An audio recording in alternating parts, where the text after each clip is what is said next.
Well, hello, everyone, and welcome to another edition of Safe Conversations. And I'm Pastor Fred, lead pastor at Eastside Church, along with Paul Carlisle, who is just the sage among us. And we're really dealing with a serious conversation today, and needed, necessary. As we're going to tackle the subject of suicide. Mm-hmm. And this is personal with me. This issue, as I think it is with a lot of families. My grandfather, it's been several years, probably nearly 30 years ago now. I was about 25 years old then, and he just went in the backyard one day and took his own life. And gosh, you're not prepared for it. No, you're just not prepared for all the questions, and it just raises a lot of issues. And I know a lot of people that are going to be watching this and listening to this. They're dealing with this critical subject. So, Paul, let's just jump right into it, and let me just ask you, try to define the scope of this issue. How big of a problem is this? When I was reviewing stats, I got alarmed again at just the size of it. It's increased in the last 17 years 30%. I mean, when you think about your retirement increasing, in a good way, man, you'll be excited about that. But 30%, and of course, in there, tons of question as everybody's guessing as to why that is, but a 30% jump. It's 10th leading cause of death among adults. If we were to go to those 10 years old to 24, it would be the second leading cause. Now, that one I was not ready for. I really thought it was going to be drugs, car wrecks, accidental death. Did I hear you correctly? Did you go all the way down to age 10? 10, yeah. 10 to 24, second leading cause. And we actually have it younger than that, but the percentage is very, very small. Highest percentage, as you might guess, is going to be 65 and above. Right. So then you get into some of the reasons. Could be debilitating illness, that someone says, and that's where you get actually assisting. We run into people assisting with that, suicide. Which is a whole other issue that maybe someday we might want to tackle. But so, for me, it's not only a personal problem. Pastorally, we deal with this. So it's not just an adolescent problem. This is a serious problem among 60, 65, and above as well. Yes. Let's just have you discuss some of the risk factors, because you talk about chronic pain for those who are older, and then maybe we can we divide it up. Let's start with some of the risk factors, which is so alarming amongst young people, adolescents today. What are some of the factors driving, if we know, individuals to choose this option? Well, we do know, and let me just give a bit of a footnote. As a licensed caregiver, there's enough alarm and concern in the culture itself that my licensing board in this state is requiring us to get hours of CEUs, continuing education units, in suicide prevention. Usually we're allowed to choose whatever we want to choose as long as it's viable education. But they are saying this is a big enough deal. And there are a set of risk factors that are pretty much accepted. The first one would be someone has attempted before. So from a clinical view, and I know we have people that are not clinicians out there in any sense, but from a clinical view, that's a real important item to me, because I would need to assess a person if they get suicidal. So if they've attempted once, the possibility of attempting again is just super high. So if someone tells me, yeah, I've done that before, then my radar goes on and we start setting up strategies that would keep them from getting in that place. So that's probably the highest one. You know, and hopefully I'll get us back to where you were at, because you just started. It just brings a question to my mind real quick, and that is, if you happen to be a parent of a son or daughter who attempted, and so now the chances that they may do that again are really high. Mm-hmm. What do you recommend to the caregiver, the parents, or? Well, when you're thinking about what to do, from whether it's a parent or it would be similar if it were your spouse or a family member, you're wanting to build a really good relationship to them. My hope would be that everybody would already have that, but that's not always true. And when a child turns into a teen, there's kind of a privateness that is normal in their development, but that privateness runs against the sharing of this information with the parent. So a parent can have a close relationship. The parent's going to need to be real attentive to hear some of the externals, grades. Okay. Maybe they are becoming more isolated, mm-hmm. where they're a little more gregarious or interacting with people. Drug and alcohol abuse increases along with the isolation. So noting those things for the parent. Usually if the child has said something about that, or the teen, and we go all the way, like you were pointing out, to age 10, the parents are already aware. I think they're shocked. I think some of the work that needs to be done with parents is trying to work them through some of the guilt that they feel, like, what did I do? How did I fail? Sure. It's very normal. So realize it's very challenging for a parent because they're dealing with their emotions, and you've got this child who is just having horrible difficulties. It's painful enough that they're going to take their life. Now, I would exclude from that group what I saw quite a few years ago with these kids getting together and deciding they were going to set up a pack. Yeah, suicide pact. That's a little different than someone just having emotional pain. There's peer pressure involved in that one. Peer pressure. And the parents would want to notice, is the child vacillating in moods? And I would say this, the connection between depression and suicide is a very real one, even for teens. And there's a lot of that being diagnosed today. So not every depressed person is suicidal, but nearly every suicidal person has got something going on with depression of some sort. Well, I'm beginning to wonder. I'm sure there's some studies that are at least have been initiated along these lines, because the young people today, with the new technology, the social media, the smartphones, you can spend your whole day right there.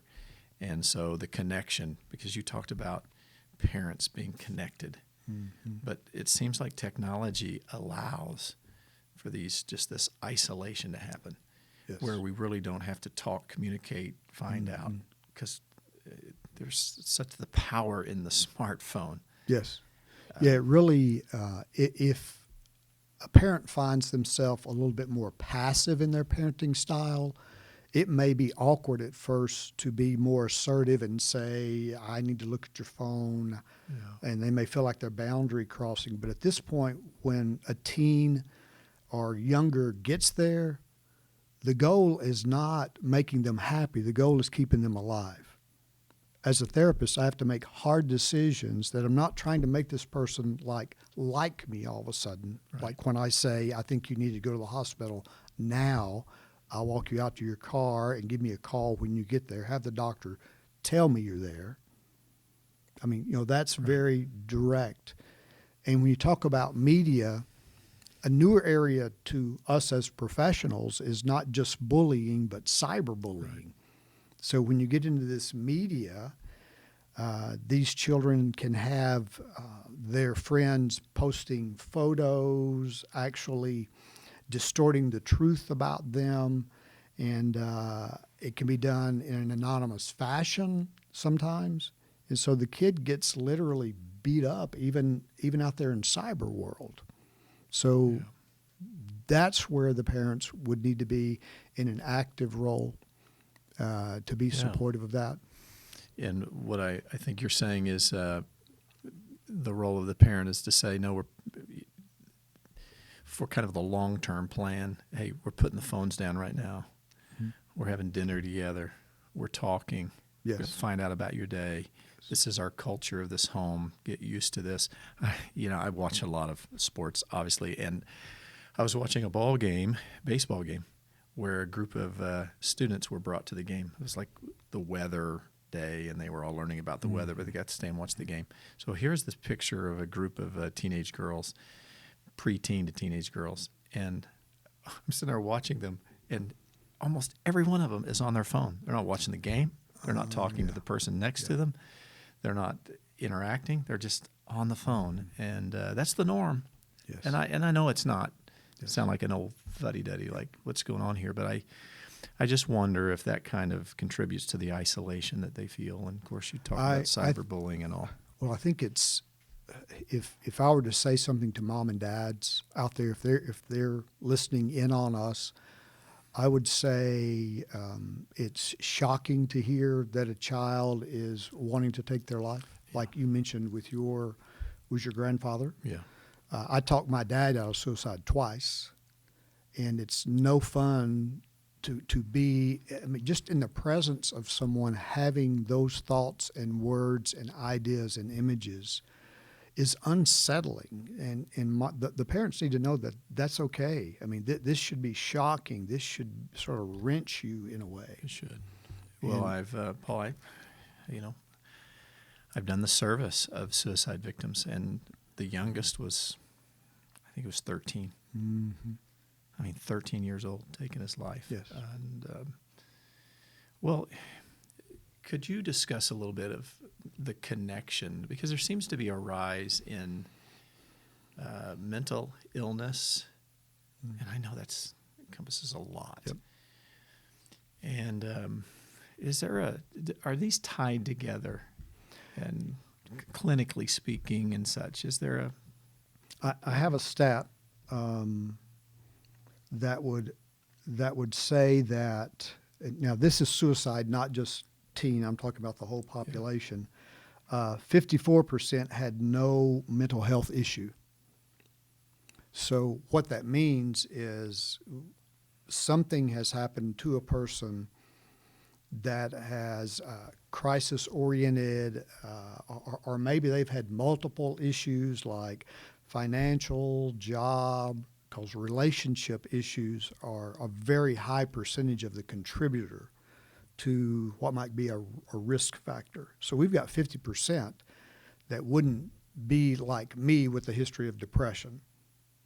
They'd be on your side of the table who doesn't have a history of a diagnosable mental illness, which would say then what does that mean? But half of them, yeah. So if a person has a mental health history and they're not managing it, which is common, especially with things like, if people have heard of bipolar or manic depressive, those are the same thing. There are certain types, or schizophrenia, they have a tendency to not stay on their meds because they can kind of get in a good place. But we do have half the people that one of the risk factors is there is a mental health issue. But then that means there's this other half that's not the risk factor for them at all. Yeah, I heard you mention, you talked about a connection with substance abuse as well. Mm-hmm. So what's the connection there? Well, it's if you were to think of a person, let's say the suicidal person's pain is like somebody slammed a car door on their hand and they can't get it out, and a day goes by, and a day goes by, and a day goes by. Eventually, that person is going to try to do something to stop this pain. So most addictions, if they're not already established, which is something that needs to be assessed, like if someone's already a user and they get there. My dad was an alcohol abuser, so you have depression, you have suicidal thoughts, and then you have alcohol, Yeah. which is a depressant. Yeah. That's why some people, it's easier to go with more of an amphetamine, something. I mean, like when I watch certain people going for even the drinks that will sort of up your system, and I'm so ignorant, I don't even know what Red Bull is all I remember. I know that's old school. But even those things, those are mood elevating things. And to regulate your body normally is really a good thing to do. Yeah. But the drugs, alcohol can be an alternative. It's much, you save face if you go home and drink alcohol. And I'm not saying that people can't manage it. I'm just saying if you've got all this pressure and all this difficulty or this crisis or this pain, that's not going to be a long-term way. You really need people, not just a substance. Yeah. There's Go ahead. there's another risk factor that is a risk factor that I have. It's perfectionism. Mm. Like I just wanted to be sure my book was square here. I don't want to. Yes, absolutely. Get it down there. If someone's writing on a marker board, I want them to erase it completely. When I Okay. fill up with gas, I do not stop on an odd number. There's my perfectionism. So Yeah. pocketed. But one of the reasons it's a risk factor is a person is attempting to live in a flawless fashion. And the reason is we don't want to be rejected. So if we've learned somewhere way on back, if I perform high enough, in churches, if we're not careful, we can actually encourage this. Yeah. If I don't live at a certain level, I'm not going to be loved, accepted, cared for. And what the perfectionism does in reference to suicide is it causes the person to hide the more broken, wounded parts of the self because you won't accept me. So as a risk factor, that drive and that bent toward not just excellence, but a almost compulsion toward perfection. And I think everyone's going to encounter that somewhere. Except you, Pastor. Yeah, of course. Yeah, not. Yeah. By the way, anybody that's been around me knows they don't have perfectionism is not an issue with me at all. Yeah, mistakes are the issue with me. Well, so cyberbullying, chronic pain, substance abuse, mental illness, perfectionism. Pastorally speaking, Paul, it seems to me that also individuals seem to be more susceptible to suicidal thoughts and possibly going through with that when there is a crisis, job loss, divorce. Yes. So there seems to be a connection. Sometimes it's several of these things piling up together, but divorce has been a big one. Financial, the loss sometimes it seems like for the male who doesn't feel like they're able to provide, adequately. I think my heart goes out. Most of us have encountered times when there wasn't enough money, but to lose your source of income and your skill set and what your identity is tied to. And there are a much larger percentage of males that commit suicide. I mean, we're thinking more like 70%, and actually white males. That one really surprises me. Yeah, I've wondered if other nationalities, ethnic groups may not have a closer knit support system. I've just because I didn't get any reasons for this. I think it makes sense. I think sometimes a higher value of the family Yes. in different cultures than Yes. wow. And one other thing real quick is different professions. I mean, when the financial crisis happened and there were some of the, individuals that were losing, so even those managing the money, the stress factor. Yes. Well, and not to go into it because it's not what this is about, but in ministry, pastors taking their lives recently have been on the rise. And so now there are, obviously that's my world. So there are podcasts and blogs and books being written dealing with the fact that those in ministry are taking their own lives. Yes. So there's job pressures that add to this. Well, that's a future conversation could be about compassion fatigue and that impact on pastors, EMTs, first responders, because it's a pretty big veterans. Deal. Yeah, what we have though is we have, for every lady that attempts suicide, we've got 4 men that are, but ladies will voice it quicker and will attempt without success more often. And maybe that's because they're allowed to connect and talk about their feelings. A pretty large percentage, just to throw this in, of veterans. Yeah. That would make sense with the PTSD, but that's going to have to also be true for first responders. And I know they've got things in place to try to help them and all. I know you have a son in the military that's had that experience. Yeah, definitely. And, we're just kind of scratching the surface right now. So what we'll do, we'll just bring this to a close, and then we'll pick this subject up again next time. So we appreciate everybody watching, and if you enjoy what you're seeing, we highly recommend that you tell a friend because we would like this to get out and help as many people as possible.